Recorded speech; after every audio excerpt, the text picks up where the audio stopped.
ஆயுர்வேதம் ஒரு பொக்கிஷம், நம் ஆயுள் நீட்டக்கும் அற்புதம். டாக்டர் ஸ்ரீவர்மாஸ்.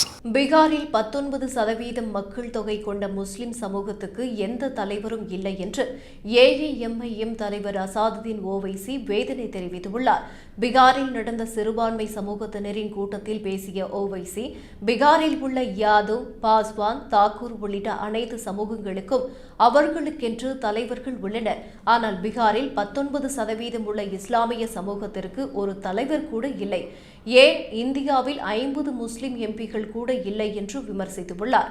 மக்களவையில் 50 முஸ்லிம் எம்பிகள் இருந்திருந்தால் வக்ஃப் திருத்த சட்டத்தை பிரதமர் மோடி கொண்டு வந்திருக்க முடியுமா என்று கேள்வி எழுப்பியுள்ளார். தேசிய அளவில் இஸ்லாமியர்களுக்கான வலுவான பிரதிநிதித்துவம் தேவைப்படுகிறது. மசூதிகள், தர்காக்கள், கான்காக்கள் மற்றும் கல்லறைகளை அழித்துவிட்டால் இஸ்லாமியர்கள் பலவீனம் அடைந்து விடுவார்கள் என்று நினைப்பவர்களின் எண்ணம் ஒருபோதும் நிறைவேறாது என்று தெரிவித்துள்ளார்.